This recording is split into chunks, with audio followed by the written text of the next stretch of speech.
বলে আমাদের আপন তো দুনিয়ায় জন্মের সময়ও কেউ ছিল না, ওই মরে যাওয়ার পরেও কেউ থাকবে না। কেননা হাসরের ময়দানটা এতটা ভয়ানক হবে, এত ভয়াবহ রূপ হবে। বলে ওটা আমি বলি নাই, মালিক বলে ইয়াউমা ইয়াফিরুল মারউ মিন আখিহি ওয়া উম্মিহি ওয়া আবিহি ওয়া সাহিবাতিহি ওয়া বানিহি।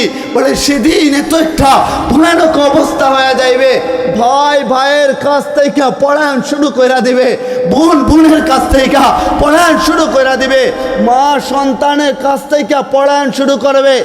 এক নেকির জন্য যখন আটকা পড়ে যাবে তখন মালিক বলবে তুমি তো এক নেকির জন্য আটকা পড়ে গেছো, এক নেকি হইলে তুমি জান্নাতি হইবা। বলে মালিক এক নেকি তো আমি ব্যবস্থা করে ফেলবো, পুরো জীবন কাটায় দিলাম যে স্ত্রীর জন্য, স্ত্রীর কাছে যাইতে দেরি হবে, নেকি দিতে দেরি করবে না, পুরো জীবন কাটায় দিলেন যে সন্তানের জন্য। বলে মালিক দেখো আমার সন্তানের কাছে যাব, আর একটা নেকি নিয়ে আইসা আমিও জান্নাতে চলে যাইব। যাবে সন্তান মা বাবা সবার কাছে, বলে না না কেউ পরিচয় দিতে চাইবে না, সবাই পড়ান শুরু করে দিবে। এত একটা ভয়ানক অবস্থা, কেউ কারো কাজে আসবে না। জাহান্নাম যখন চিৎকার মারবে, দাউ দাউ আগুন যখন জ্বলবে। এখানে অনেকে সমুদ্র ভ্রমণ, সমুদ্র দেখেছেন, সমুদ্রে গিয়েছেন, ওখানে সমুদ্রের ঢেউ আপনারা দেখেছেন। সমুদ্রের ঢেউ থেকে যদি অনুমান করেন এত ভয়াবহ ঢেউ যদি এখানেই হয়, দুনিয়ায় হয়, না জানি জাহান্নামের আগুনের ঢেউটা যখন উত্তাল মারবে, চিৎকার দিবে, আর চিৎকার দিয়ে দিয়ে বলবে মালিক তুমি না বলছিলা আমারে হাসরের ময়দানে সেদিন আমারে তুমি আমার খোরাকি দিবা, আমার খানা দিবা, দাও না, খিদা লাগছে মানুষকে আমার বুকে দিয়ে দাও না। এত ভয়াবহ অবস্থায় জাহান্নাম সামনের দিকে আগাতে থাকবে, আর মানুষজন সকলেই বলতে থাকবে নাফসি নাফসি। মালিক আপনি আমারে বাঁচান। যেখানে মুসা আলাইহিস সালামের মতো নবী, পয়গম্বর, বনি ইসরাইলের উন্নত নবী, তিনিও বলবেন লা আসআলুকা উম্মতি, ও মালিক আজকে আমি উম্মত সম্পর্কে জানতে চাই না। লা আসআলুকা উম্মি, আমার মাকে চাই না। লা আসআলুকা উখতি, বোনকে চাই না। লা আসআলুকা আখি, বলে ভাইকে চাই না। আজকে আমি কাউরে চাই না। আসআলুকা নাফসি, ও মালিক আপনি আমারে বাঁচান, আমারে বাঁচান। যেখানে জিব্রাইলে আমিনের মতো ফেরেশতা, বলে কত দামি ফেরেশতা, কত উন্নত ফেরেশতা, দুনিয়ায় নবীদের কাছে, পয়গম্বরদের কাছে যিনি ওহী নিয়ে আসতেন। বলে ওই ফেরেশতা সেদিন আল্লাহ ডান পাশে থাকবেন, আর আল্লাহ ডান পাশে থাইকা জমিনের মধ্যে পড়ে যাইবেন, আর মাথাটা নিচু করে ফেলবেন, দুটা হাত উঁচু করে ফেলবেন, মালিকরে বলবেন মালিক সাল্লিমনি নাফসি, ও মালিক আমারে শান্ত করে দাও, জাহান্নামের আগুনটা থামায় দাও না। চিৎকার শুরু করে দিছে। সবাই যখন চিৎকার চেঁচামেচি শুরু করে দিবে, বলে এক জায়গা থেকে শুধু একটা আওয়াজ আসবে, এক জায়গা থেকে, ওই দূর থেকে শোনা যায়। বলে কোত্থেকে শোনা যায়, কি আওয়াজ শোনা যায়? তিনি সেজদায় পড়ে থাকবেন, আর সেজদায় পড়া হাসরের ময়দানে চোখের পানিটা ঝরায় ঝরায় বলবেন ইয়া রব্বে উম্মতি, ইয়া রব্বে উম্মতি। বলি না আল্লাহু আকবার, চিৎকার দিয়ে বলি না আল্লাহু আকবার। শুধু আপনার আমার নবী, তিনি বলবেন মালিক আজকে আমার উম্মতকে বাঁচান না, মাকামে মাহমুদ আসবে। বলে ব্রাহ্মমান একটা বাহন, বলে এত দামি একটা বাহন যেটা আমার নবীজির জন্য আল্লাহ স্পেশালভাবে বানাইছেন। হায় ওটা যখন আসবে, নবীজিকে মালিক বলবেন মাকামে মাহমুদে উঠো। নবীজি বলবেন মালিক না উঠলে কি হয় না, কান্না করবেন, চোখের পানি ঝরাইবেন। আরে আপনার আমার জন্য যেখানে আমাদের জীবনটা অন্যায়ে ভরপুর হয়ে যায়, যেখানে রাতে যায়া মালিকরে মনে পড়ে না, যেখানে দিনে যায়া তবুও মালিকের কথা মনে হয় না, দুনিয়ার সব মনে থাকে মালিকের কথা মনে পড়ে না, সেখানে আপনার আমার নবী ওই হাসরের ময়দানে যায়া বলবে মালিক আমার উম্মতের কি হয়ে যাইবে, আমি মাকামে মাহমুদে উঠতে চাই না। আল্লাহ ধমক দেয়া বলবেন দুস্ত আমার হাবিব মাকামে মাহমুদে আপনি উঠেন। নবীজি এক পা মাকামে মাহমুদে রাখবেন, আরেক পা হাসরের ময়দানে রাখবেন। বলে মালিক একটু অনুমতি দেন না, আমি যদি জান্নাতে চলে যাই, আমি জানি না আমার উম্মত জান্নাতি নাকি জাহান্নামী হইবে, আমি কি করে দেখব মিজানের পাল্লায় আমার উম্মতের সাথে কি না ব্যবহার করা হচ্ছে, আমি কি করে দেখব ডান হাতে নাকি বাম হাতে আমার উম্মতকে আমল নামা দেওয়া হচ্ছে, আমি কি করে দেখব ফুলসিরাতের একটা পুল, ভয়াবহ একটা পুল, ওটা কি করে আমার উম্মতরা পাড়ি দিবে, মালিক অনুমতি দেন না, আমি একটু এখানে থাকতে চাই, আমি দেখতে চাই আমার উম্মতের কি অবস্থাটা হয়ে যাইবে। তখন মালিক অনুমতি দেবেন আর বলবেন দোস্ত আমি জানতাম হাসরের ময়দানে আপনি ছাড়া কেউ আমার কাছে সুপারিশ করবেন না, আপনি সুপারিশ করতেছেন তাইলে বলেন আপনি কি চান। আর নবীজি তখন বলবেন যে উম্মতগুলা জাহান্নামের দিকে দৌড়ায় দৌড়ায় চলে যাইতেছে, কিছু কিছু উম্মত পিছনে তাকাইবে আর জাহান্নামের দিকে যাইবে, ফেরেশতারা টাইনা টাইনা জাহান্নামে নিয়ে যাবে, ওরা বারবার পিছনে তাকায়, বলে পিছনে বারবার তাকাও কেন, বলে দেখি আমার নবীজি কোথায়, আমি শুনছিলাম নবীজি না আমার জন্য শাফায়াত করবেন, দেখি না কোথায়, নবীজির কান পর্যন্ত এই কথাগুলা যখন পৌঁছায় দেওয়া হবে, নবীজির কাছে যখন যাওয়া হবে, নবীজির সাজদায় পড়ে যাবেন, মালিক তুমি না বলছিলা আমার উম্মতের 70,000কে বিনা হিসাবে মাফ করে দিবা, তাইলে বারবার তাকাইতেছে আমারে খুঁজে, মালিক দাও না মাফ করা। মালিক বলে দোস্ত তুমি বলে ফেলছো, বলে হ্যাঁ আমি বললাম, বলে যাও না আমি অনুমতি দিলাম, যাকে যাকে পছন্দ ইশারা করো, তুমি ইশারা করবা, আমি তাকে তাকে টাইনা টাইনা আমার তৈরি নাজ নিয়ামত ওয়ালা জান্নাতে প্রবেশ করায় দেব।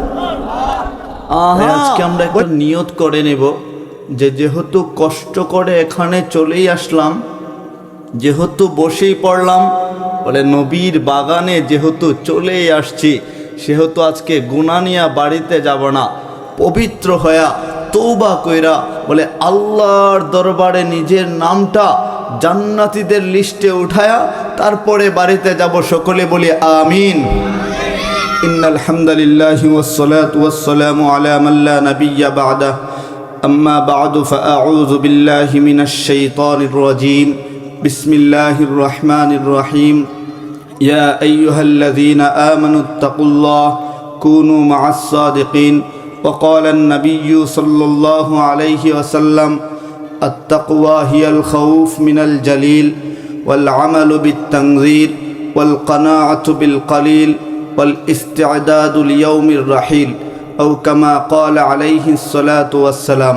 আলহামদুলিল্লাহ, বাইশাখান্দা যুব সমাজ এর উদ্যোগে আয়োজিত আজকের এই পঞ্চম বার্ষিক মাহফিলে উপস্থিত সম্মানিত সভাপতি সাহেব, সহসভাপতি, ওলামায়ে কেরাম, তালেবুল ইলম, হাফেজে কোরআন, ছোট ছোট মাসুম বাচ্চারা, পর্দার আড়ালে অবস্থানরত সম্মানিতা মা বোনেরা এবং বিশেষ করে সাদা দাড়ি পাকা আল্লাহর উলিরা, যারা আল্লাহর কাছাকাছি চলে গেছেন, আল্লাহর নিকটতম হয়ে গেছেন, আর বিশেষ করে আমার নৌজওয়ান যুবক বন্ধুরা, মহান রবের দরবারে লাখো কোটি শুকুর ও সুজুদ যে রব্বে কাবা আমাদেরকে দুনিয়াবি ফিতনা, অন্যায়, পাপাচার, খুন খারাপি, অশ্লীলতা সমগ্র কিছু থেকে ফারাক করে জান্নাতের বাগান, কোরআনের ময়দান, এই জান্নাতের বাগিচায় ওলামায়ে কেরামের মজমায় আসার বসার তৌফিক দান করেছেন। জবান খুলে ভক্তি ভরে সমস্বরে চিৎকার দিয়ে আওয়াজ করে সকলে বলি না আলহামদুলিল্লাহ। এটা কত দামি একটা মঞ্চ, কত দামি জায়গা যেখানে আপনারা একত্রিত হইতে পারছেন, বলে কত দামি এটা, বলে এত দামি এক মঞ্চ যেখানে বৈশা কথা বলতেন। হায় আমাদের মুরব্বী আল্লামা আহমদ শফি রহমতুল্লাহি আলাইহি যেখানে বৈশা কথা বলতেন, বাবু নগরী রহমতুল্লাহি আলাইহি, নূর হুসাইন কাসিমি রহমতুল্লাহি আলাইহি, প্রিন্সিপাল হাবিবুর রহমান রহমতুল্লাহি আলাইহি, দেলোয়ার হুসেন সাইদি রহমতুল্লাহি আলাইহি, বলে কত দামি মঞ্চ এটা যেখানে বৈশা কথা বলতেন আমাদের দেওবন্দি আকাবিররা, বলে কাসেম নানতবি রহমতুল্লাহি আলাইহি, ইয়াকুব নানতবি রহমতুল্লাহি আলাইহি, আনোয়ার শাহ কাশ্মীরি রহমতুল্লাহি আলাইহি, শাহ ওলিউল্লাহ মুহাদ্দিসে দেহলভী রহমতুল্লাহি আলাইহি, শাহ আব্দুল আজিজ মুহাদ্দিসে দেহলভী রহমতুল্লাহি আলাইহি, ইবনে শিরিন রহমতুল্লাহি আলাইহি, ইমামে আবু হানিফা রহমতুল্লাহি আলাইহি, ইমামে মালিক রহমতুল্লাহি আলাইহি, ইমামে মোহাম্মদ রহমতুল্লাহি আলাইহি, ইমামে শাফি রহমতুল্লাহি আলাইহি। বলে কত দামি জায়গা আর কত দামি মঞ্চ, যেখানে বৈশা কথা বলতেন। হায় আমাদের সাহাবায়ে আজমাইন, আলী ইবনে আবি তালিব রাদিয়াল্লাহু তাআলা আনহু, উসমান গনি রাদিয়াল্লাহু তাআলা আনহু, ওমর ফারুক রাদিয়াল্লাহু তাআলা আনহু, আবু বকর সিদ্দিক রাদিয়াল্লাহু তাআলা আনহু। বলে কত দামি মঞ্চ এটা, যেখানে বৈশা কথা বলতেন। আয় দু জাহানের সরদার, রহমাতুল লিল আলামিন, আকায়ে নামদার, তাজদারে মদিনা মুহাম্মদুর রাসূলুল্লাহ। চিৎকার দিয়ে বলি না সাল্লাল্লাহু আলাইহি ওয়াসাল্লাম। বলে এত দামি জায়গায় আপনি আমি একত্রিত হইতে পারলাম। তাই আজকে আমরা একটা নিয়ত কইরা নেব। বলে পুরো জীবনভর গুনাহে ভরপুর আমাদের, পা থেকে মাথা পর্যন্ত তাকায় দেখলাম গুনাহ ছাড়া আমাদের জীবনে আর কিচ্ছুই নাই। বলে এখন যদি কবরে চইলা যাই, কয়জন এখানে বুকে হাত দিয়ে বলতে পারবে আমি কবরে যাইতে দেরি কবর স্যালুট জানাবে? বলে না না না, পুরো জীবন চলে গেল। ফজরের সময় মালিক যখন ডাকে হাইয়া আলাল ফালাহ, আসসালাতু খায়রুম মিনান নাওম, বলে তখনও ঘুম থেকে জাগি না। জোহরের সময় যখন হয়, মালিক যখন বলে হাইয়া আলাস সালাহ, বলে না তখনও সময় হয় না। আসরের সময় যখন হয়, মালিক বলে শুন না, তুই 3 ওয়াক্ত নামাজ পড়িস নাই না, কোনো অসুবিধা নাই, বল না আসরের নামাজ পইরা সেজদায় যায়া আমার কুদরতি পায়ে তোর কপালটা লাগায়া লাগায়া বল না আমার কাছে তোর কি অসুবিধা, আমার কাছে বল না। তুই চাইতে দেরি হবে, তোর পুরা জীবনেরটা আমি আল্লাহ মাফ কইরা তোর নামটা জান্নাতীদের লিস্টে উঠাইতে দেরি করবো। বলে তখনও আমাদের সময় হয় না, আমরা ভুলে যাই দুনিয়ার রং তামাশা, আমাদের জীবনটা মোহনায় পড়ে গেছে। দুনিয়ার সবুজ রং আমাদের দিলটাকে কায়রা নিয়ে গেছে। দুনিয়ার মিষ্টি ভাষী কথা, দুনিয়ার এই মিষ্টি আচরণগুলা আমাদের জীবনটা বরবাদ করে ফেলছে। দুনিয়ায় আসার যে সিরিয়ালটা ছিল ওটা আমরা ঠিকই জানি, যাওয়ার সময় যা আমাদের হয়ে গেছে। যাত্রা শুরু করে দিলাম, যেখানে আমার যাত্রাটা যায় শেষ হয়ে যাইবে, ওই কবর বারবার আমারে ডাকতে থাকে। মালিক বলে মিনহা খলাকনাকুম ওয়া ফিহা নুঈদুকুম ওয়া মিনহা নুখরিজুকুম তারাতান উখরা। বলে শুনেন, আপনাকে আমাকে যে মাটি থেকে বানানো হইল, ওই মাটির ভিতরে আবার আপনাকে আমাকে রাখা হবে কি হবে না? আওয়াজ করে বলি না, হবে কি হবে না? আবার যে মাটির ভিতরে রাখা হবে, মনে রাখেন ওখানেও থাকবেন না, ওখান থেকে আল্লাহ আমাদেরকে উপরে উঠাইবে। তখন মালিক বলে শোনো, দুনিয়ার সমগ্র ক্ষমতা চূর্ণ বিচূর্ণ হয়ে যাবে, কেউ থাকবে না। যখন কেউই পৃথিবীতে থাকবে না, মালিক আওয়াজ করে বলবে লিমানিল মুলকুল ইয়াউম, বড় আজকের দিনের রাজত্বটা কার? কেউ কোনো কথা বলবে না, কোনো ক্ষমতাসীন কোনো শব্দ করবে না, আওয়াজ করবে না। না না, কারো শব্দ করার আওয়াজ করার কোনো সাহসী হইবে না। আবার মালিক নিচে বলবে লিল্লাহিল ওয়াহিদিল কাহ্হার, বলি না আল্লাহু আকবার, জুড়ে বলি না আল্লাহু আকবার। মালিক বলে শুনো, দুনিয়ায় বহু ক্ষমতা দেখাইলা, আজকে আমি মালিক ছাড়া আর কারো ক্ষমতা চলবে না। কোনো বাচ্চার ক্ষমতা চলবে না, এমপির ক্ষমতা চলবে না, মন্ত্রী মিনিস্টারের কোনো ক্ষমতা চলবে না, একমাত্র মালিকের ক্ষমতা চলবে। আমাদের ভাবা উচিত ছিল, আমাদের সকাল থেকে সন্ধ্যা পর্যন্ত জীবনটাকে গোছানো দরকার ছিল, যেখানে মালিক বলে শোনো, আল্লাহকে ভয় করার মতো ভয় করো। আর শোনো এটাও, তোমরা সত্যবাদীদের সঙ্গ হয়ে যাও। আল্লামা বিশ্বকবি ইকবাল বলেন, সোহবতে সালেহ তোরা সালেহ কোনাদ, সোহবতে তালেহ তোরা তালেহ কোনাদ। বলে সৎ লোকের সঙ্গে থাকলে মানুষ নেককার হয়ে যায়, আর অসৎ লোকের সঙ্গে থাকলে মানুষ বদকার হয়ে যায়। এজন্য আমাদের জীবনের প্রত্যেকেরই উচিত, বিখ্যাত বুজুর্গ আল্লামা আকবর রহমতুল্লাহি আলাইহি উনি বর্ণনায় লিখেন, কুনু মা সাদিকিন যেখানে মালিক বলে শুনো, সত্যবাদীদের সঙ্গে নেওয়া অর্থ হলো এটাই, আমাদের প্রতিটা মানুষের জীবনে এমন একজনকে আমরা পরামর্শ গ্রহণ করার জন্য এমন একজনকে বানায় নেব, বলে যার কাছে নিজেরে মুর্দার মতো নিয়ে রাখবো। যদি আলেম হইলেন তো আলেম হওয়ার পরেও একজন আলেমের পরামর্শ কইরা যখন জীবনটা পরিচালিত হয়ে যাইবে, আমাদের যুবক ভাইরা যারা আছে, যারা মোটর সাইকেল নিয়ে চক্কর দেয়, এখান থেকে ধামরায় চলে যায়, বলে ওখান থেকে সাভারে চলে যায়, হেমায়তপুরে চলে যায়, ঢাকা শহর ঘুরতে মনে চায়, বলে বন্ধু চল না আজকে টাঙ্গাইলে যায় একটু আড্ডা দেই, ওখানে যায় আড্ডা হবে। তাইলে শুই না রাখেন, কোনো যুবক যদি তার বন্ধুর কাছে যায় বলতো, দোস্ত পুরা জীবনটা আমরা কি অন্যায়ভাবে না কাটাইলাম, আজকে চল না আড্ডা না দিয়া যেখানে গেলে 5,000 টাকা খরচ হইতো, ওখানে ওই টাকা খরচ না কইরা চল না আমরা আশপাশে কোথাও যায় একটু গ্রিল খাই না, আর বাকি যে কয়টা টাকা বাইচা যাবে ওই টাকা দিয়া কয়েকজন মিসকিনকে দেখা, কত শিশুকে দেখা অন্তত ডাল ভাত খাওয়াই দেয় না। কসম খুদার করে বলি, কোনো যুবক যদি নিয়তটা সহি কইরা আল্লাহর জন্য আল্লাহর দিকে ধাবিত হয়ে যাইত, আমার রাসূলের আদর্শ মাইনা জীবন পরিচালনা কইরা নিত, ও কবরে যাইতে দেরি হইতো, কবর চিৎকার দিয়ে বলতো সেলুট তোমাকে, তুমি আসতে দেরি হইল, আমার বুকটা আল্লাহ জান্নাতের বাগিচা বানাইতে দেরি করে নাই। এজন্য আমাদের মনে রাখা উচিত, আমরা এখানে থাকার জন্য আসি নাই, আমরা সকলেই চলে যাইতে হবে। কেননা দেখেন না বুজুর্গদের ঘটনা, ওনাদের জীবনটা কেমন ছিল।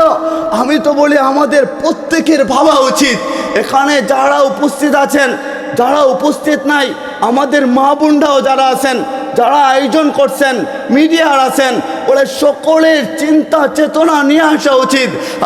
কখন জানি মৌতের ডাকটা চলে আসে, ওমা তাদরি নাফসুম বিআইয়ি আরদিন তামুত, বলে কার কখন মৌত হবে, কিভাবে হবে, কোন স্থানে হবে, বলে দুনিয়াওয়ালা কেউই জানে না, একজন জানেন, একজন আওয়াজ করে বলেন না তিনি কে, আরো জুড়ে বলি না তিনি কে, বলে শুধুমাত্র মালিক জানে, মালিক। ইমাম মালিক রহমতুল্লাহি আলাইহির একটা ঘটনা মনে পড়ে গেল, বলবো নি আপনাদেরকে। ইমাম মালিক রহমতুল্লাহি আলাইহি উনি চিন্তা করলেন, বলে জীবনের শেষ সময়টুকুনো আমি মদিনায় কাটাবো, ওখানে আমার মৌত হবে, ওয়াফাতের পরে আমার কবরটা দাফন কাপড় ওখানেই হবে। এই চিন্তা নিয়ে তিনি মদিনায় থাকতে লাগলেন। যখনই হজের সময় চলে আসে, আরাফার ময়দানে লোকেরা চলে যায়, ওনার ভিতর থেকে চিন্তা হইল, লোকেরা তো আরাফার ময়দানে চলে যাইতেছে, আমি যদি যাইতে পারতাম।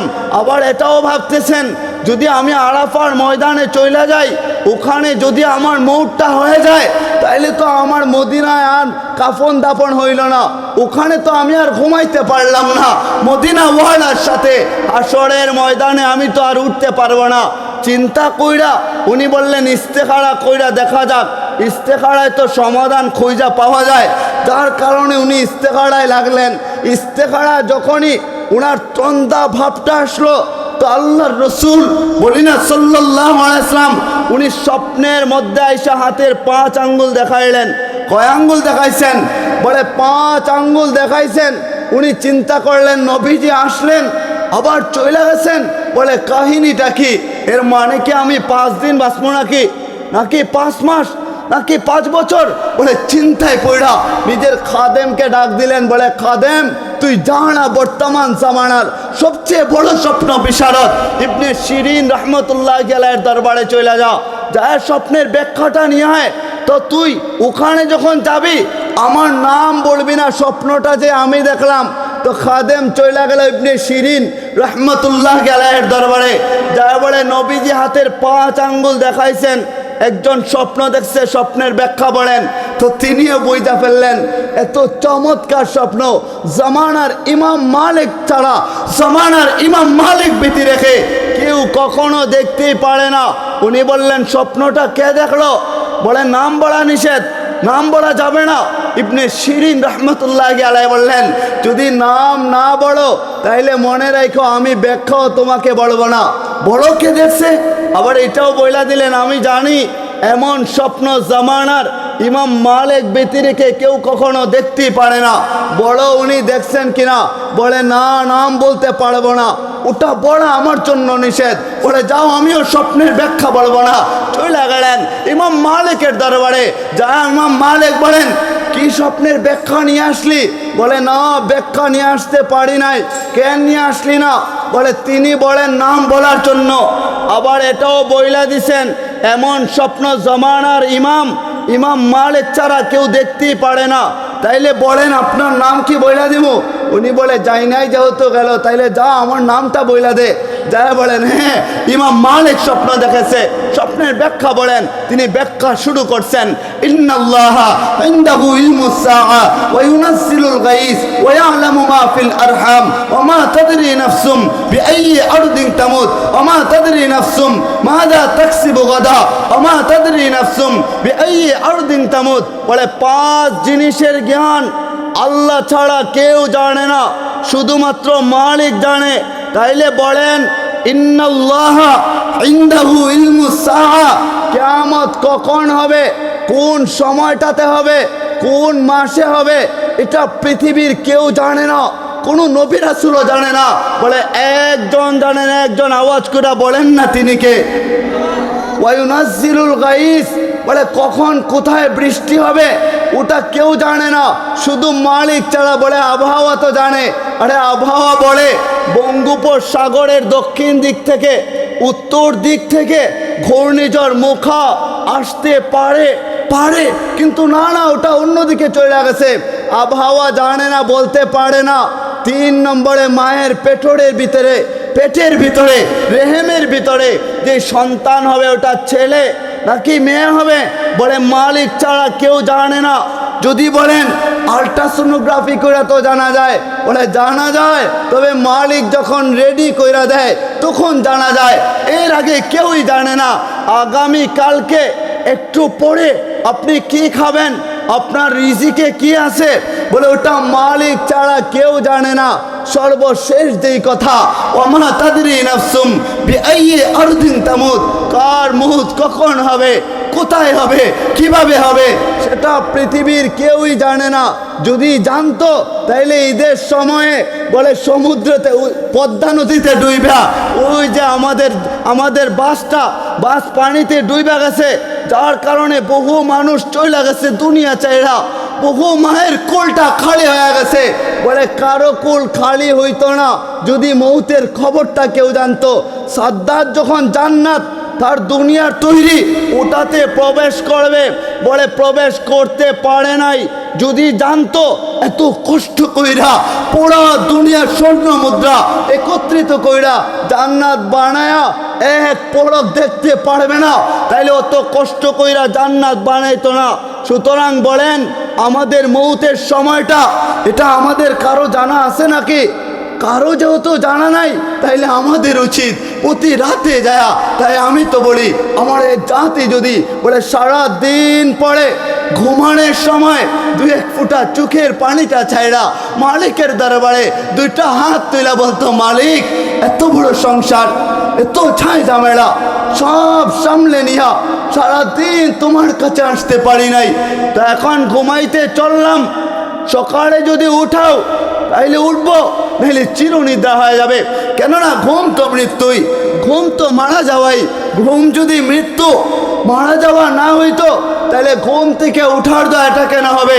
আলহামদুলিল্লাহিল্লাযী আহইয়ানা বা'দামা আমাতানা ওয়া ইলাইহিন নুশুর, বলে ঘুমানোর দোয়াটা কেন হবে? আল্লাহুম্মা বিসমিকা আমুতু আহইয়া। বোঝা গেল যখন আমরা ঘুমাইতে চলে যাই, আমাদের ভিতরের রূহ যেটা, পুরান পাখি যেটা, ওটার ভিতরে থাকে না, ওটা উড়াল দিয়া চলে যায়। মালিক যদি ভিতরে দেয়া দেয় তাইলে সকালে সূর্যের আলোটা আপনি আমি দেখতে পাই। আর যদি ভিতরে ফিরা না আসে, আপনার মা যারা আপনার লাশটারে ধইরা ধাক্কা দিবে আর মনে করবে আমার বাপ জানতো মোবাইলের যুগে সারা রাত ব্যাপী হয়তো মোবাইলটা একটু টিপাটিপি করা রাত পারি কইরা দিয়া সকালে ঘুমাইছে, তাইলে এখন ওরে জাগাইব না, ওটা চিন্তা কইরা জাগায় না।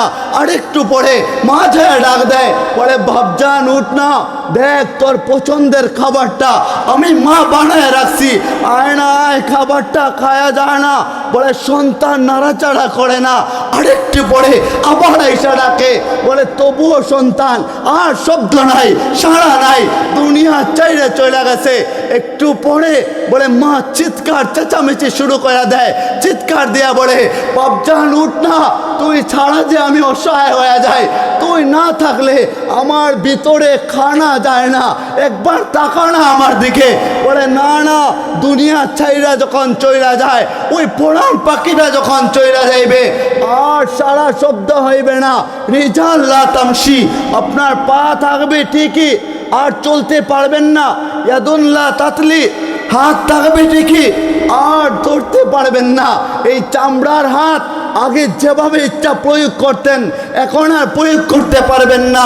আইনুল্লাহ তাহুজুর, বলে চক্ষু তাকে ঠিকই, চামড়ার চক্ষু দিয়া দুনিয়া দেখছেন, এখন আর এই চক্ষু দিয়া দেখা যায় না। উজুল্লাহ তাসমাহা, আপনার কান থাকবে ঠিকই, বলে কান দিয়া শ্রবণ করতে পারবেন না। আপনার ভাই ডাক দিয়ে আপনারে বলবে লাশ, আপনার বাবা বলবে লাশ, মা বলবে লাশ, ভাই বোন সকলে আওয়াজ কইরা চিৎকার দিয়া দিয়া সকলে একই সুরে বলতে থাকবে লাশ লাশ লাশ। বলে আমাদের আপন তো দুনিয়ায় জন্মের সময়ও কেউ ছিল না, ওই মরে যাওয়ার পরেও কেউ থাকবে না। কেননা হাসরের ময়দানটা এতটা ভয়ানক হবে, এত ভয়াবহ রূপ হবে। বলে ওটা আমি বলি নাই, মালিক বলে ইয়াউমা ইয়াফিরুল মারউ মিন আখিহি ওয়া উম্মিহি ওয়া আবিহি ওয়া সাহিবাতিহি ওয়া বানিহি। বলে সেদিন এত একটা ভয়ানক অবস্থা হয়ে যাইবে, ভাই ভাইয়ের কাছ থেকে পড়ান শুরু করে দিবে, বোন বোনের কাছ থেকে পড়ান শুরু করে দিবে, মা সন্তানের কাছ থেকে পড়ান শুরু করবে। এক নেকির জন্য যখন আটকা পড়ে যাবে, তখন মালিক বলবে তুমি তো এক নেকির জন্য আটকা পড়ে গেছো, এক নেকি হইলে তুমি জান্নাতি হইবা। বলে মালিক এক নেকি তো আমি ব্যবস্থা করে ফেলবো, পুরো জীবন কাটায় দিলাম যে স্ত্রীর জন্য, স্ত্রীর কাছে যাইতে দেরি হবে, নেকি দিতে দেরি করবে না, পুরো জীবন কাটায় দিলেন যে সন্তানের জন্য। বলে মালিক দেখো আমার সন্তানের কাছে যাব, আর একটা নেকি নিয়ে আইসা আমিও জান্নাতে চলে যাইব। যাবে সন্তান মা বাবা সবার কাছে, বলে না না, কেউ পরিচয় দিতে চাইবে না, সবাই পড়ান শুরু করে দিবে। এত একটা ভয়ানক অবস্থা, কেউ কারো কাজে আসবে না। জাহান্নাম যখন চিৎকার মারবে, দাউ দাউ আগুন যখন জ্বলবে, এখানে অনেকে সমুদ্র ভ্রমণ, সমুদ্র দেখেছেন, সমুদ্রে গিয়েছেন, ওখানে সমুদ্রের ঢেউ আপনারা দেখেছেন। সমুদ্রের ঢেউ থেকে যদি অনুমান করেন, এত ভয়াবহ ঢেউ যদি এখানেই হয়, দুনিয়ায় হয়, না জানি জাহান্নামের আগুনের ঢেউটা যখন উত্তাল মারবে, চিৎকার দিবে, আর চিৎকার দিয়ে দিয়ে বলবে মালিক তুমি না বলছিলা আমারে হাসরের ময়দানে সেদিন আমারে তুমি আমার খোরাকি দিবা, আমার খানা দিবা, দাও না, খিদা লাগছে মানুষকে আমার বুকে দিয়ে দাও না। এত ভয়াবহ অবস্থায় জাহান্নাম সামনের দিকে আগাতে থাকবে, আর মানুষজন সকলেই বলতে থাকবে নাফসি নাফসি, মালিক আপনি আমারে বাঁচান। যেখানে মুসা আলাইহিস সালামের মতো নবী, পয়গম্বর, বনি ইসরাইলের উন্নত নবী, তিনিও বলবেন লা আসআলুকা উম্মতি, ও মালিক আজকে আমি উম্মত সম্পর্কে জানতে চাই না। লা আসআলুকা উম্মি, আমার মাকে চাই না। লা আসআলুকা উখতি, বোনকে চাই না। লা আসআলুকা আখি, বলে ভাইকে চাই না। আজকে আমি কাউরে চাই না। আসআলুকা নাফসি, ও মালিক আপনি আমারে বাঁচান, আমারে বাঁচান। যেখানে জিব্রাইলে আমিনের মতো ফেরেশতা, বলে কত দামি ফেরেশতা, কত উন্নত ফেরেশতা, দুনিয়ায় নবীদের কাছে, পয়গম্বরদের কাছে যিনি ওহী নিয়ে আসতেন, বলে ওই ফেরেশতা সেদিন আল্লাহ ডান পাশে থাকবেন, আর আল্লাহ ডান পাশে থাইকা জমিনের মধ্যে পড়ে যাইবেন, আর মাথাটা নিচু করে ফেলবেন, দুটা হাত উঁচু উঁচু করে ফেলবেন, মালিকরে বলবেন মালিক সাল্লিমনি নাফসি, ও মালিক আমারে শান্ত কইরা দাও, জাহান্নামের আগুনটা থামায়া দাও না। চিৎকার শুরু করে দিছে। সবাই যখন চিৎকার চেঁচামেচি শুরু করে দিবে, বলে এক জায়গা থেকে শুধু একটা আওয়াজ আসবে, এক জায়গা থেকে, ওই দূর থেকে শোনা যায়। বলে কোত্থেকে শোনা যায়, কি আওয়াজ শোনা যায়? তিনি সেজদায় পড়ে থাকবেন, আর সেজদায় পড়া হাসরের ময়দানে চোখের পানিটা ঝরায় ঝরায় বলবেন, ইয়া রব্বে উম্মতি, ইয়া রব্বে উম্মতি। বলি না আল্লাহু আকবার, চিৎকার দিয়ে বলি না আল্লাহু আকবার। শুধু আপনার আমার নবী, তিনি বলবেন, মালিক আজকে আমার উম্মতকে বাঁচান না, মাকামে মাহমুদ আসবে। বলে ব্রাহ্মমান একটা বাহন, বলে এত দামি একটা বাহন, যেটা আমার নবীজির জন্য আল্লাহ স্পেশালভাবে বানাইছেন। হায় ওটা যখন আসবে, নবীজিকে মালিক বলবেন মাকামে মাহমুদে উঠো। নবীজি বলবেন, মালিক না উঠলে কি হয় না? কান্না করবেন, চোখের পানি ঝরাইবেন। আরে আপনার আমার জন্য যেখানে আমাদের জীবনটা অন্যায়ে ভরপুর হয়ে যায়, যেখানে রাতে যায়া মালিকরে মনে পড়ে না, যেখানে দিনে যায়া তবুও মালিকের কথা মনে হয় না, দুনিয়ার সব মনে থাকে, মালিকের কথা মনে পড়ে না, সেখানে আপনার আমার নবী ওই হাসরের ময়দানে যায়াও বলবে, মালিক আমার উম্মতের কি হয়ে যাইবে, আমি মাকামে মাহমুদে উঠতে চাই না। আল্লাহ ধমক দেয়া বলবেন, দুস্ত আমার হাবিব মাকামে মাহমুদে আপনি উঠেন। নবীজি এক পা মাকামে মাহমুদে রাখবেন, আরেক পা হাসরের ময়দানে রাখবেন। বলে, মালিক একটু অনুমতি দেন না, আমি যদি জান্নাতে চলে যাই, আমি জানি না আমার উম্মত জান্নাতি নাকি জাহান্নামী হইবে। আমি কি করে দেখব মিজানের পাল্লায় আমার উম্মতের সাথে কি না ব্যবহার করা হচ্ছে? আমি কি করে দেখব ডান হাতে নাকি বাম হাতে আমার উম্মতকে আমল নামা দেওয়া হচ্ছে? আমি কি করে দেখব ফুলসিরাতের একটা পুল, ভয়াবহ একটা পুল, ওটা কি করে আমার উম্মতরা পাড়ি দিবে? মালিক অনুমতি দেন না, আমি একটু এখানে থাকতে চাই, আমি দেখতে চাই আমার উম্মতের কি অবস্থাটা হয়ে যাইবে। তখন মালিক অনুমতি দেবেন, আর বলবেন, দোস্ত আমি জানতাম হাসরের ময়দানে আপনি ছাড়া কেউ আমার কাছে সুপারিশ করবেন না, আপনি সুপারিশ করতেছেন, তাইলে বলেন আপনি কি চান? আর নবীজি তখন বলবেন, যে উম্মতগুলো জাহান্নামের দিকে দৌড়ায় দৌড়ায় চলে যাইতেছে, কিছু কিছু উম্মত পিছনে তাকাইবে আর জাহান্নামের দিকে যাইবে, ফেরেশতারা টাইনা টাইনা জাহান্নামে নিয়ে যাবে। ওরা বারবার পিছনে তাকায়, বলে পিছনে বারবার তাকাও কেন?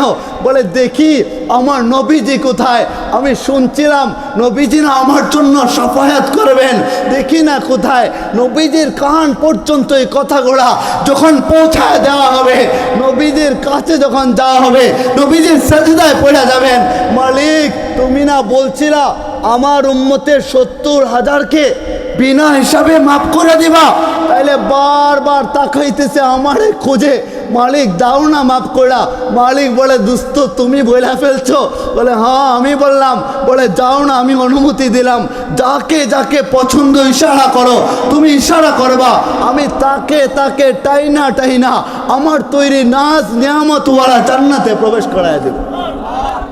আহা, বলে আমাদের ভাবনার দরকার ছিল, রঙিন দুনিয়ায় আর কয়দিন আমরা থাকবো, আমাদের ভাবনার দরকার ছিল যেদিন চলে যাইব, আত্মীয় স্বজন যাদের আছে, অনেকের ছোট বাচ্চারা আছে, যে বাচ্চারা আপনি ঘরে যাইতে দেরি হয় আর বাচ্চা লাফ দিয়া আপনার কোলে উঠে বলে, আব্বু তুমি চলে আসছো, বলো না আমার জন্য কি নিয়ে আসছো, মজা নিয়ে আসছো নাকি আমার জন্য?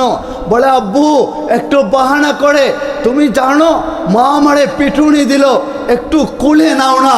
ছোট বাচ্চারা বাহানা করে কি করে না? সকলে বলি না করে কি করে না? বলে বাহানা করে। আপনার ছোট বাচ্চা কষ্ট পাইলে, ও অসুস্থ হইলে দিলটা আপনার ফাইটা যায়, কলিজা ফাইটা রক্তক্ষরণ শুরু হয়ে যায়। ওই ছোট বাচ্চাটা যখন আপনার জন্য চিৎকার দিবে, আয় আপনার বাচ্চাটা দৌড়ায় দৌড়ায় বাজারে যাবে আর কাফনের কাপড়টা নিয়ে আসবে। কাফনের কাপড়টা নিয়ে আইসা বাড়ির আঙিনা দিয়া তাকায় দেখে তার ছোট বোনটা দৌড়াইতেছে। বলে কেন দৌড়ায়? বলে বাবা দুনিয়া চাইরা চইলা গেছে, আমার মা দুনিয়া চাইরা চইলা গেছে। বড়ই পাতা খুঁজা নিয়ে আসে, বড়ই পাতা আর গরম পানি একত্রিত কইরা বলে জীবনের শেষবারের মতো একটা গোসল দেওয়া হয়। ওই গোসলখানায় যখন নিয়ে যাওয়া হবে, গোসলখানার দিকে আপনার সন্তানটা তাকায় থাকবে। আর যদি মা বাইচা থাকে, মাকে বলবে আম্মু আমার বাবাকে শীতের সময় কেন শরীরে পানি ঢালা হইতেছে, বাবা সহ্য করতে পারবে না। দৌড়ায়া দৌড়ায়া চাচার কাছে যাবে আর যাকে বলবে চাচাজি আমার বাবা সহ্য করবে না, শরীরে পানি ঢাইল না, মা সহ্য করবে না, শরীরে পানি ঢাইল না। লোকজন তারে সরাইয়া দিয়া পানি ঢাইলা আতর গোলাপ খুশবু দিয়া বলে একটু আতর গোলাপ খুশবু দেওয়া শেষ হইলে সাদা মার্কিন কাপড় পরায়া ওরে ঘরে নিয়ে আসবে। ঘরে নিয়ে আসা যখন একটু রাখা দেওয়া হবে, ছোট বাচ্চাটা আপনার কাছে যায় লাশটারে চড়ায়া ধরবে আর চড়ায়া দইরা আপনার হাতটারে টাইনা টাইনা দইরা দইরা বলে নিজের শরীরের মধ্যে রাখবে আর বলবে আব্বু আমারে একবার চড়ায়া ধরো না, আম্মু আমার একবার চড়ায় ধরো না। সবাই ডাইকা বলবে যে বাবা কেন কথা বলে না, আমার আম্মু কেন কথা বলে না। মানুষ মিথ্যা সান্ত্বনা দেবে তোর বাবার কিচ্ছু হয় নাই, বলে না না না, ছোট বাচ্চা সহ্য করতে পারে না, ওখান থেকে আসে না, লাস্টারে আব্বু বলে ডাকে। বলে আব্বু গত রাতে না তুমি আমারে জড়ায় ধইরা ঘুমাইছিলা, এখন একটু জড়ায় ধরো না। বলে বাবার জড়ায় ধরে না। ও যখন চলে আসে ওইদিকে মসজিদের মাইক থেকে একটা ঘোষণা কইরা দেওয়া হয় অমুকের জানাজার নামাজ আর মাত্র 20 মিনিট 10 মিনিট সময় বাকি আছে, যারা জানাজায় শরীক হবেন অমুক মাঠে ঈদগাহ ময়দানে চলে আসেন না।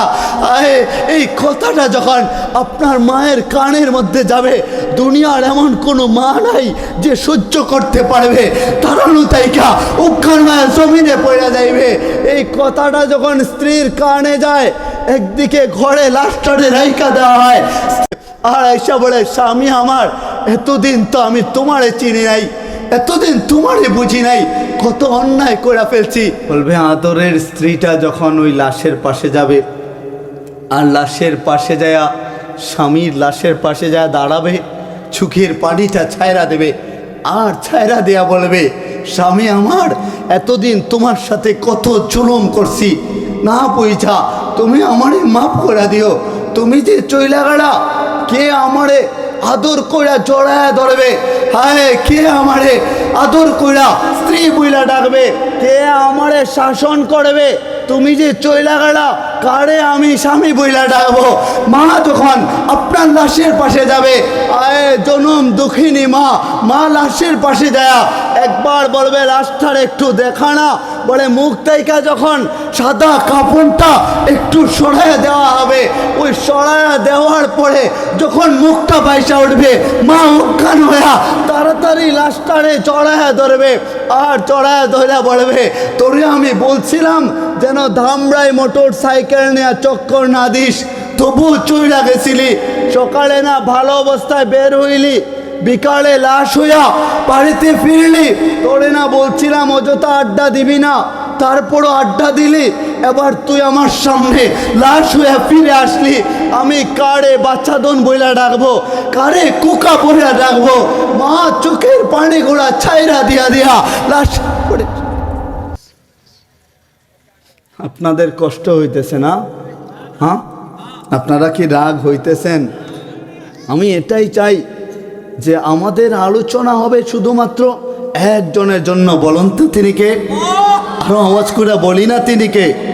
বলে দুনিয়া পাওয়ার কোনো আশায় এখানে বসলামও না, আলোচনাও না, কোনো দুনিয়ার ব্যক্তি খুশি হবে আর বেজার হবে। বলে না না, ওঠার জন্য না, আমাদের পুরো জীবনের সব কিছু হবে শুধু একজনকে রাজি আর খুশি করার জন্য। বলুন না তিনি কে? আর জুড়ে বলি না তিনি কে? সুতরাং আমাদের সকলকে চইলা যাইতে হবে, থাকবো না এখানে, থাকবো না। রঙিন দুনিয়ায় আমরা কেউই থাকতে পারবো না, এখানে থাকার জন্য আমরা আসি নাই।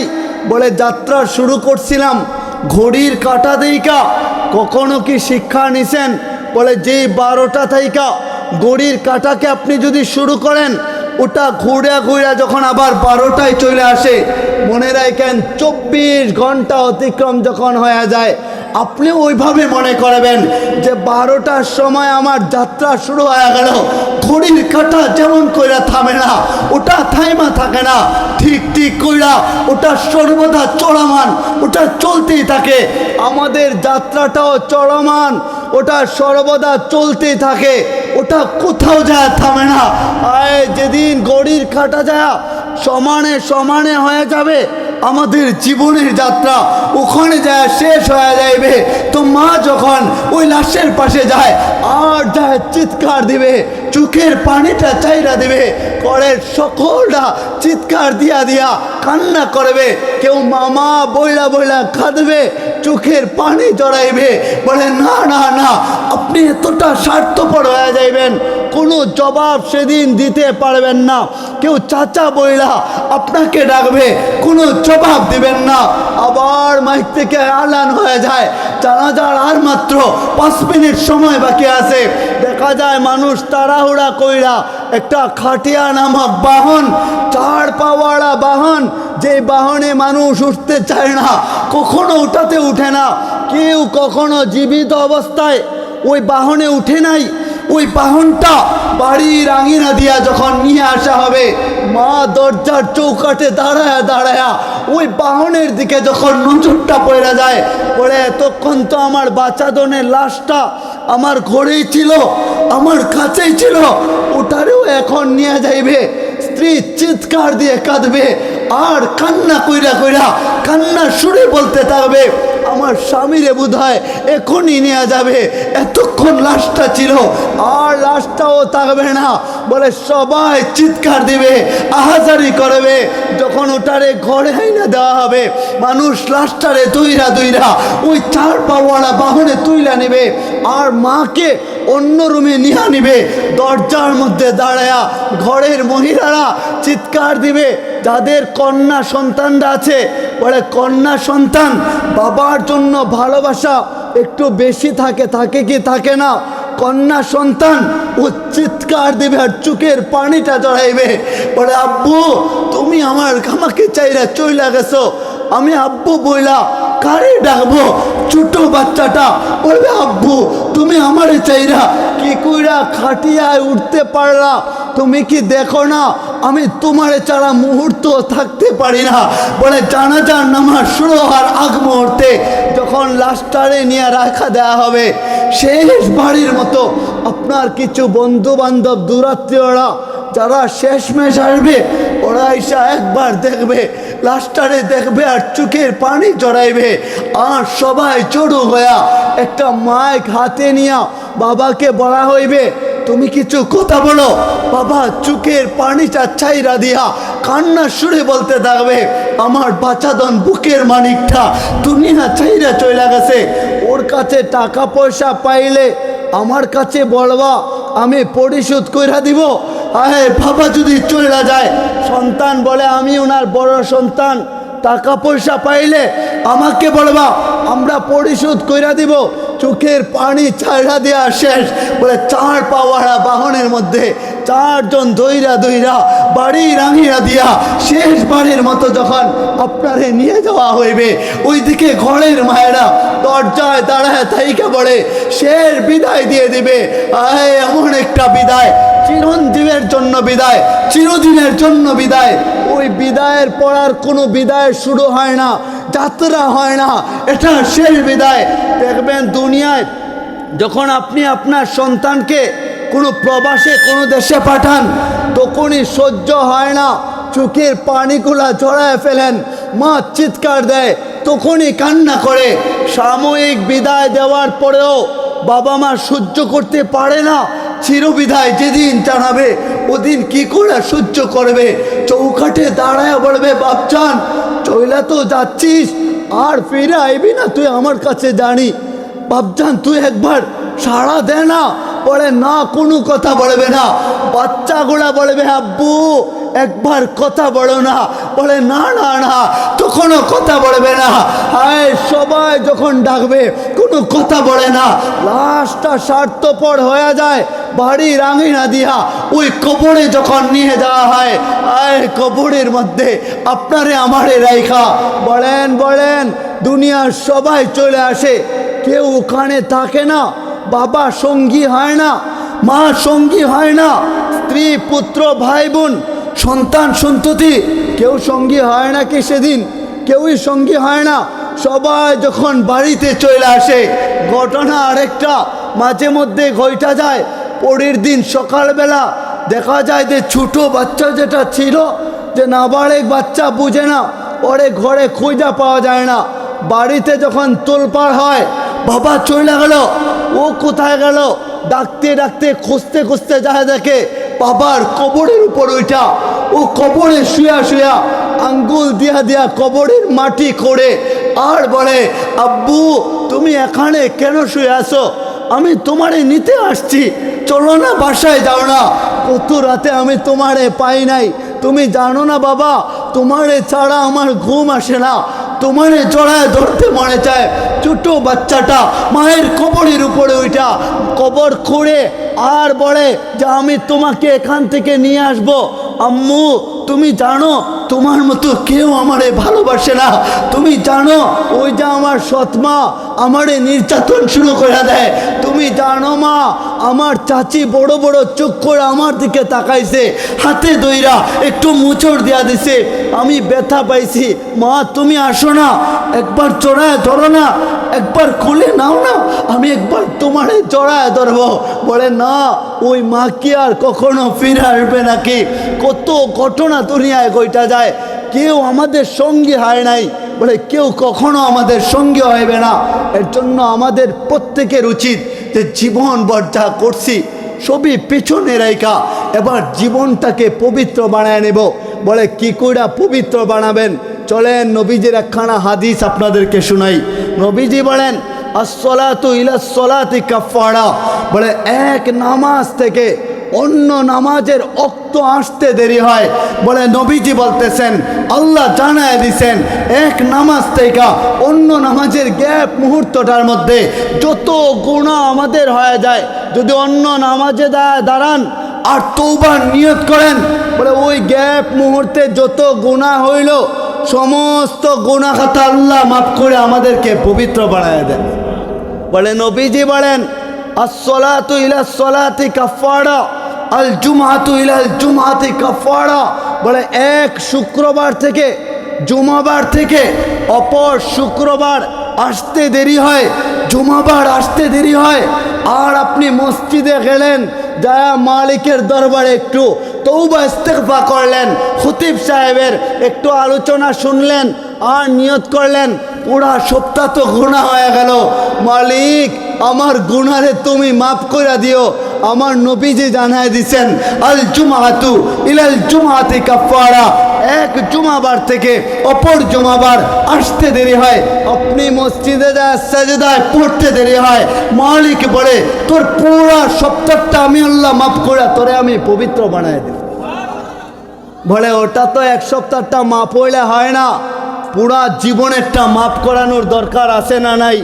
যার যত গুনাহ আছে, বলে আমি জানি আমার কত গুনাহ, আপনি জানেন আপনার জীবনটা গুনাহে ভরপুর কিনা, পা থেকে মাথা পর্যন্ত কার কতটুকু গুনাহ আমরা সবাই কিন্তু ভালো কইরা জানি। যার জন্য আমার নবীজি বলেন আর রমাদানু ইলার রমাদানি কাফারা, চিৎকার দিয়ে বলিন আল্লাহু আকবার।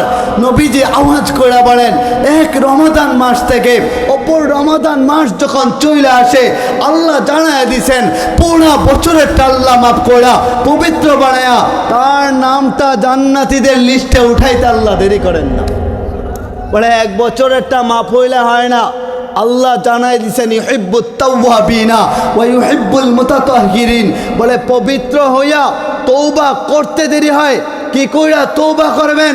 রাতে যায় নামাজিটা বিছায়া দিয়া, কাউরে দেখানোর উদ্দেশ্য না নিয়া বলে শুধু মালিকের খুশির জন্য, মালিকের সন্তুষ্টির জন্য ওই সাজদায় পড়া আল্লাহ কুদরতি পাটা যখন আমাদের কপালের নিচে লাগায় দিবেন, ওই কপালটা যখন আল্লাহর কুদরতি পায়ের মধ্যে যায় লাগবে আর চোখের পানিটা জড়া জড়া আল্লাহর কুদরতি পায়ের মধ্যে পড়বে। কসম খুদার করে বলি, কোন যুবক যখন তওবার নিয়ত করবে, মালিক তাকায় দেখলাম জিনা বিবিচার গুনাহ অন্যায় পাপাচার জীবনটা ভরপুর হয়ে গেছে, কলেজে গেলে গুনাহ, মোটর সাইকেলে উঠলে গুনাহ, যায় সিনেমায় ওখানেও গুনাহ, দেখে মুভি দেখে নাটক বলে ওখানেও গুনাহ, মোবাইল হাতে নেয় সেখানেও গুনাহ। আর যাদের দাড়িটা পাইকা গেছে, আপনারা তো আল্লাহর কাছের প্রিয় বান্দা হয়ে গেছেন, দামি হয়ে গেছেন, আপনারও পিছনের জিন্দগিটা তাকায় দেখলেন জীবনভর গুনাহ হয়ে গেল। তো সেজদায় যায় যদি কোনো যুবতী বুন্ডা বলে সেজদায় যায় আল্লাহর কাছে বলে, মালিক আমার গুনাহ হইল, আমারে তুমি না মাফ করে দিলে, আমারে মাফ করার কেউ নাই, মালিক আমি জানি আজকে যদি মরে যাই জাহান্নাম ছাড়া আমাদের বাঁচার কোনো উপায় নাই। সেজদায় পড়া পড়া যখন গুনার দিকে লজ্জিত হইয়া আল্লাহর কুদরতি পায়ে যায়, চোখের পানিটা গড়ায় গড়ায় ওই কুদরতি পায়ে পড়বে। কসম খুদার করে বলি, আল্লাহ সহ্য করতে না পাইরা নিজের কুদরতি হাতটারে লম্বা কইরা আপনার কপালে হাতটা লাগায়া বলবে, মালি আমার বান্দা তুই কপালটা উঠানা, গোলাম বান্দি আর কান্না করবি না, আমি মালিকের সহ্য হয় না। ফাযকুরুনি আযকুরকুম ওয়াশকুরুনি ওয়ালা তাকফুরুন, তুমি আমারে ডাকবা, আমি ডাকে সাড়া দিব না, আমি তোমারে ডাকবো না, এটা কি কইরা হয়? মালিক বলে কপালটা উঠানা, তোর পুরা জীবনের যত গুনাহ ছিল সমগ্র গুনাহ আমি আল্লাহ তোকে মাফ করে পবিত্র বানায় দিলাম। বলে হ্যাঁ, আমাদের জীবনটা গুনাহে ভরপুর। একটা মজার ঘটনা মনে পড়ে গেল, বলবো নি আপনাদেরকে। কিভাবে আল্লাহর ওলি হবেন? বাইজিদ বুস্তামি রহমতুল্লাহ আলাইহি, নাম শুনছেন নি আপনারা? বাইজিদ বুস্তামি আল্লাহর ওলি ছিলেন, যিনি মাত্র 11 বছর বয়সে আল্লাহর আহলুল্লাহ হয়ে গেছিলেন, দামি হয়ে গেছিলেন। ওই বাইজিদ বুস্তামি রহমতুল্লাহ আলাইহি, ওনার বাবা ছিলেন না, এতিম ছিলেন, মা ছিলেন।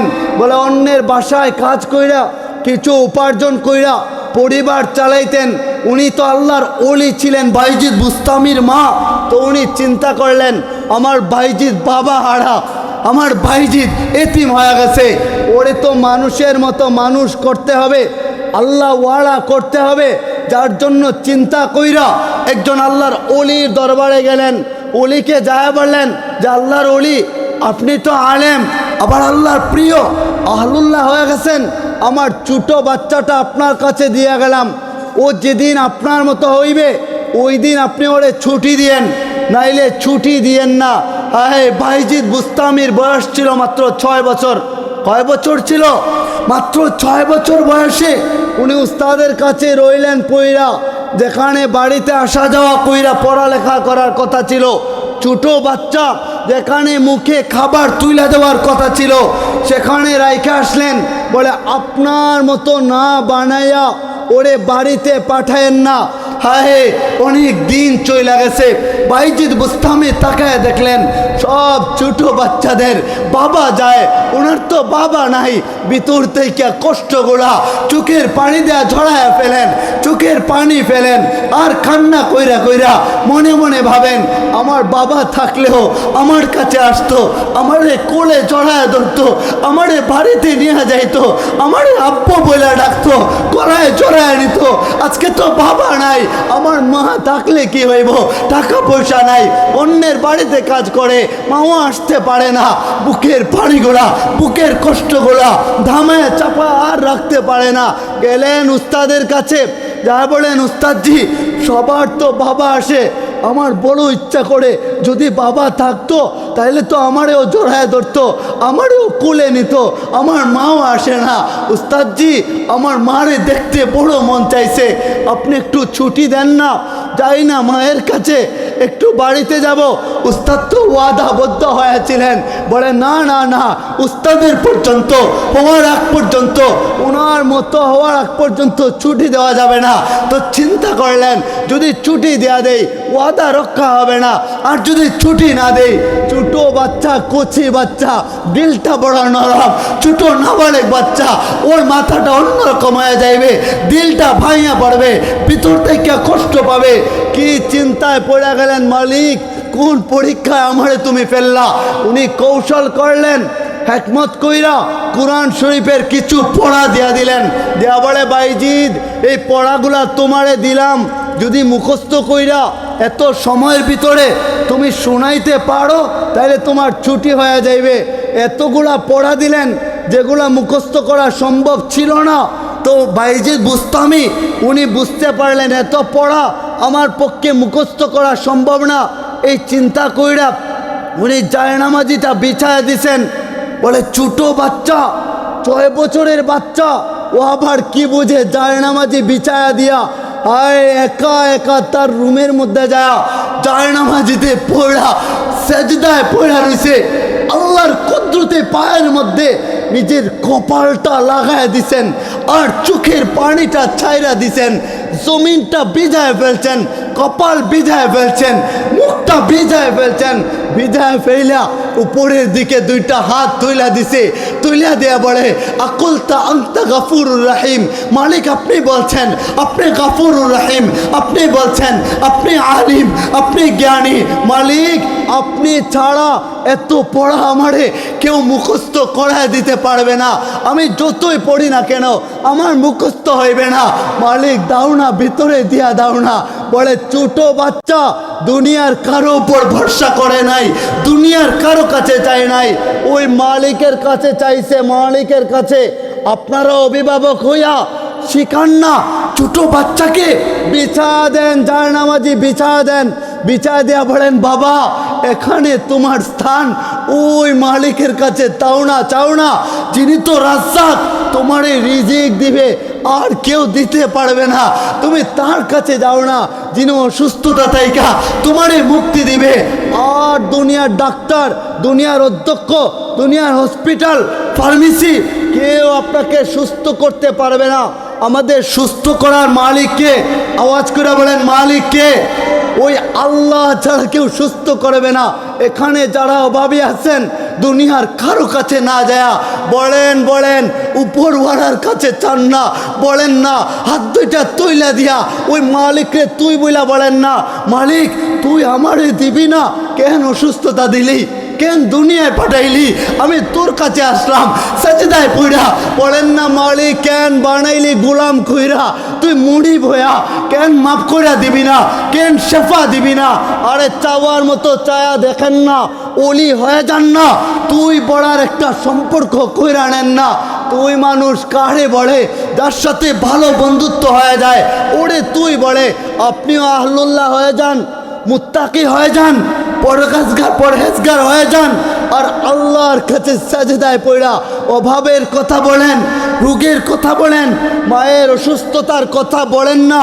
কসম খোদার করে বলি, দিল কইরা যেদিন চিৎকার দিয়া ফুফায়া ফুফায়া আল্লাহর দরবারে কায়দা বলবেন, মালিক আমি না গুনাহগার, তুমি না গাফফার, আকুল তান্তা গাফুরুর রাহিম, তুমি না মাফ করে দেওয়া বলছো, তুমি না বলছো তুমি গাফুরুর রাহিম, তো গাফুরুর রাহিম হইয়া আমারই যদি মাফ না কইরা দাও আমি জামু কার কাছে, তুমি না বলছো আইনাল মাফার, ভাগবে কোথায়, ভাগার জায়গা নাই।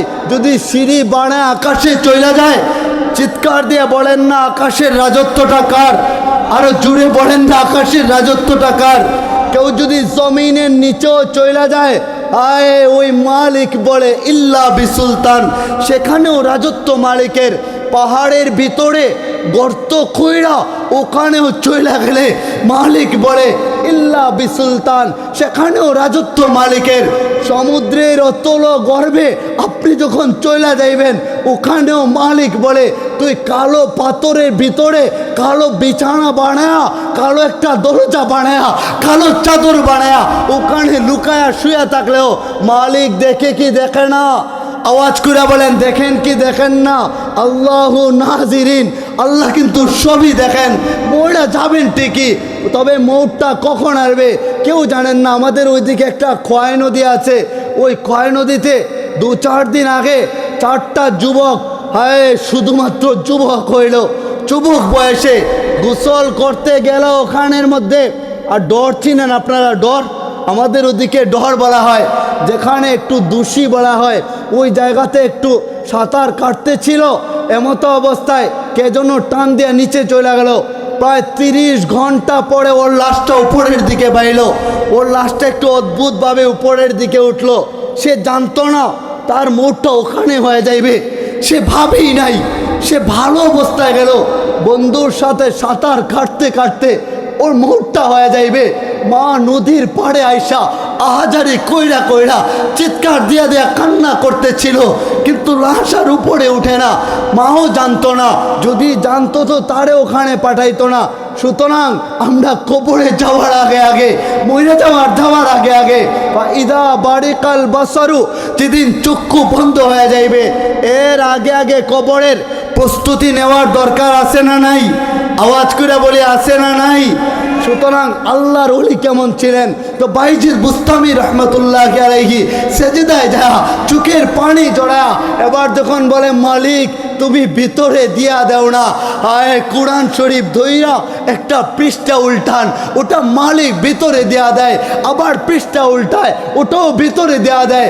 এইভাবে ভিতরে দিতে দিতে যখন পুরা পড়াগুলা মুখস্থ হয়ে গেল, অল্প সময়ের মধ্যে উস্তাদ জানা সময় দিছিলেন, এর আগে যখন মুখস্থ হইল, গেলেন উস্তাদের কাছে বড় খুশি মন নিয়া, কেননা বাড়িতে যাইবেন।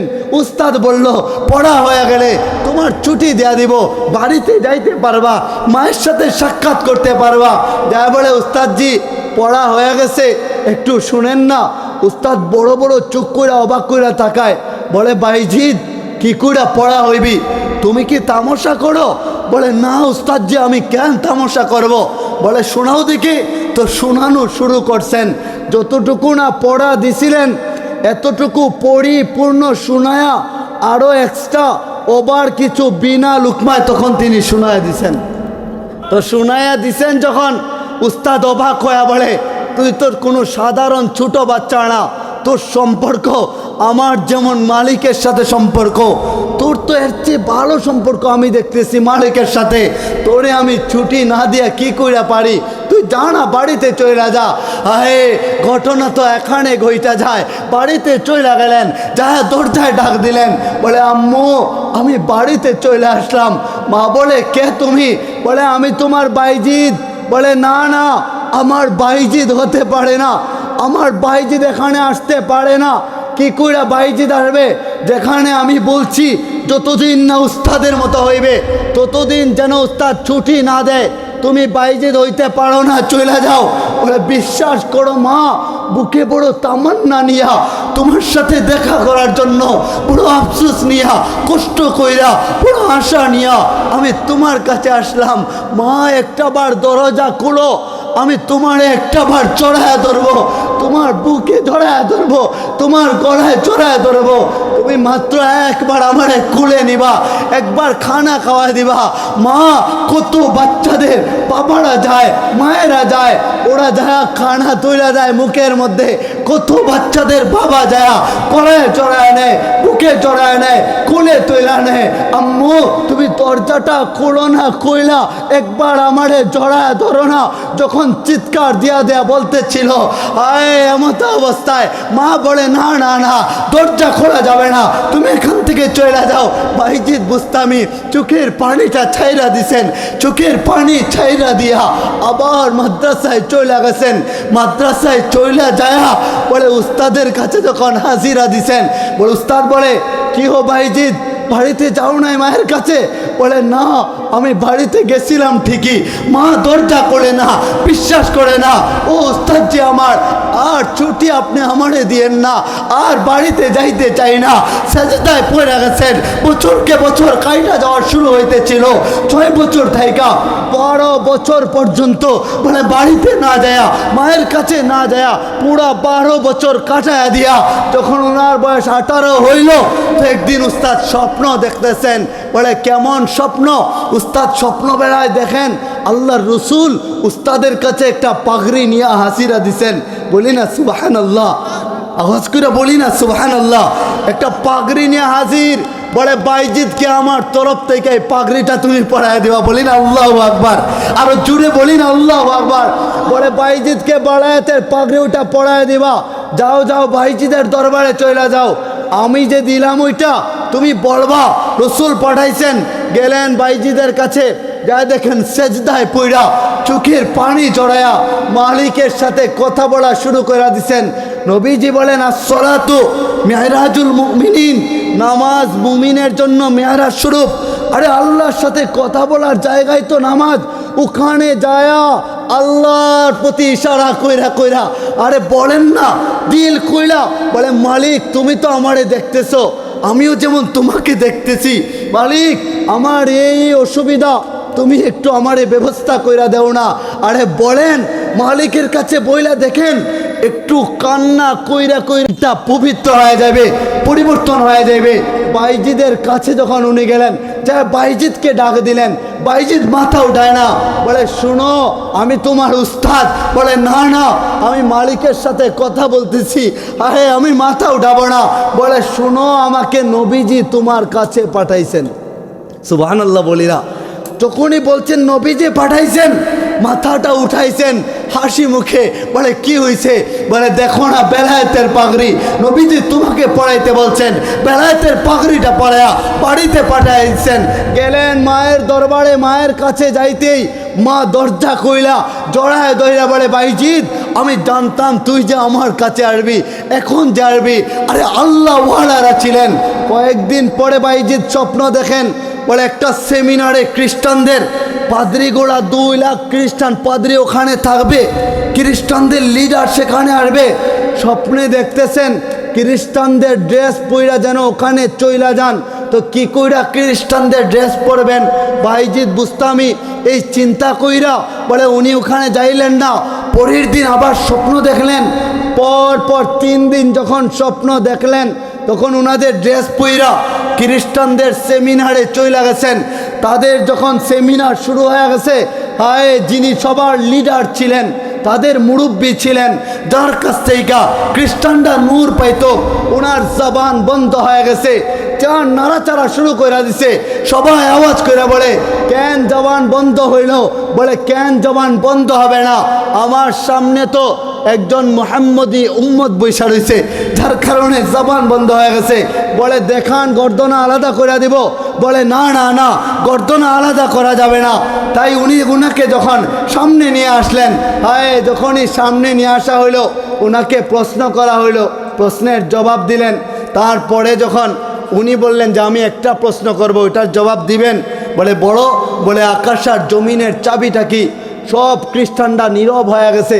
যখন খ্রিস্টানরা নীরব হয়ে গেল, তো উনি খ্রিস্টানরা বলতে শুরু করলো যে উনি 62টি প্রশ্নের জবাব দিলেন, তা আপনি একটা প্রশ্নের জবাব কেন দিতে পারতেছেন না? বলে আমি জানি ওটার জবাব কি, আকাশের জমিনের চাবিটা কি ওটা আমি জানি, যদি তোমরা সাক্ষী দাও ওটা মানবা, তাইলে আমি তোমাদের সামনে বলবো। বলে বলেন আজকে আপনি যা বলবেন সবই মানবো। বল তাহলে শোনো, আকাশ আর জমিনের চাবিটা হইল লা ইলাহা, আপনারাও বলেন লা ইলাহা ইল্লাল্লাহু মুহাম্মাদুর রাসূলুল্লাহ। চিৎকার দিয়ে বলি না সাল্লাল্লাহু আলাইহি ওয়াসাল্লাম। বলতে শুরু হয়েছে, 2 লাখ খ্রিস্টান পাদ্রীরা চিৎকার দেওয়ার সঙ্গে সঙ্গে কালেমা পড়া মুসলমান হইতে দেরি হয় না। তাই জন্য আমাদের উচিত জীবনটা গোছায় নিতে হবে। অনেকের বাবা মা নাই, এর জন্য আমাদের উচিত প্রতিটা দিন দান খয়রাতে আমরা অভ্যস্ত হয়ে যাইব। অন্তত 5 টাকা হইলেও দানের অভ্যাস করবেন তো ইনশাল্লাহ। বলে আমাদের জীবনের একটা প্রস্তুতমূলক অন্তত এটা করব। আজকে থেকে এখন থেকে শুরু করে দিই না, কবরে যাব, কবরের একটা প্রস্তুতি নিব। কেননা রসুল বলেন যারা দান কইরা কবরে যাবে, হায় ওই কবরে সাপ বিচ্ছুর ঘর হবে না। যারা বাবা মায়ের নামে দান করবে, বাবা মায়ের কবরের মধ্যে শাস্তি আল্লাহ তাআলা দিবেন না। এজন্য আমাদের দান খয়রাত করা উচিত। এই মাহফিল পুরা জিন্দিগি বড় হোক, কিয়ামত পর্যন্ত দাইমার কায়েম থাকুক, এটা আপনারা চান কি চান না? এলাকার আপনারা অনেকে কষ্ট করছেন, অনেক পরিশ্রম করছেন, তো আসতেছেন আপনাদের আজকের মধ্যমণি হজরত মাওলানা